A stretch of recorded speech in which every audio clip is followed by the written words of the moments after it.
আসসালামু আলাইকুম ভিউয়ার্স, আমি সাজিদা আবার নতুন ভিডিও নিয়ে চলে এসেছি। আজকে বাবা ফার্মে যেতে পারেনি, আজকে গিয়েছিল একটা ফ্যান কিনতে, গরম লাগছে সেই জন্য।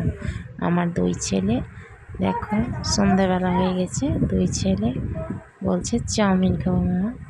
এই জন্য বড় বোনের ছেলে চাউমিন নিয়ে এসে তাদের দুই ভাইকে বড় বোন খাইয়ে দিচ্ছে। দুই ভাইকে খাইয়ে দিচ্ছে চাউমিন, চিকেন চাউমিন। আর আবার বলছে মা পাস্তা খাবো, আমি পাস্তাটাও বানিয়ে দিলাম। দুই ভাইয়ে পাস্তাটাকেও খাচ্ছে,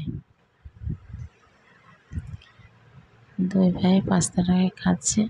বলছে মা আমাকে পাস্তা বানিয়ে দাও, আমি বাড়িতেই পাস্তাটা বানিয়ে দিলাম। দুই ভাই খাচ্ছে, ওরা দুই ভাই যা খায় দুই ভাইয়ে মিলে খায়। হ্যাঁ, আসসালাম।